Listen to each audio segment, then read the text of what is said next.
La taula de consens del Delta de l'Ebre demana al conseller que tiri endavant la redacció del Pla de Gestió del Parc Natural del Delta de l'Ebre. Des de la taula el consideren imprescindible i és per això que faran una sèrie de propostes per incloure-les al Pla de Gestió. Així ho ha assegurat el seu portaveu Javi Curto en declaracions a delta.cat. El que hem volgut dir a la conselleria és que per a nosaltres això és un tema molt important. I és un tema molt important perquè després sabem tots que reiteradament cauen sobre aquest territori plans com els plans hidrològics de conca, els plans d'inundació, el plan de protecció del Delta de l'Ebre, etc.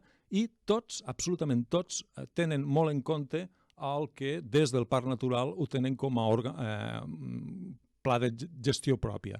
I, per tant, no pot ser que ara estem a l'any 23 i l'any 27 tornarà a haver una nova planificació de conca. No pot ser que abans del 27 no tinguéssim redactat un pla de gestió del parc. Des de la taula van transmetre també al conseller el malestar pel fet que l'Estat hagi tirat endavant amb la revisió de l'atermenament, malgrat el compromís que hi havia per part de la ministra d'aturar la revisió del domini públic marítim terrestre.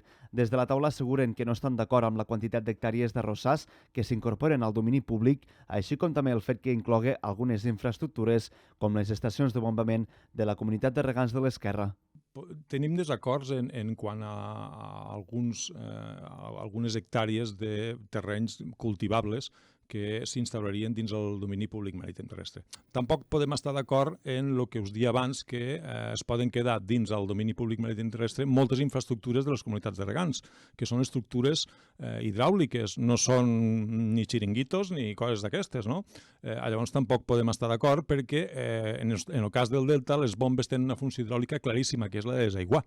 A la reunió amb el conseller Mascort, des de la taula se va reiterar també l'exigència que un membre de la taula estigui present a les comissions bilaterals Estat-Generalitat sobre el Delta, una comissió que està totalment aturada des de la convocatòria de les eleccions del 23 de juliol.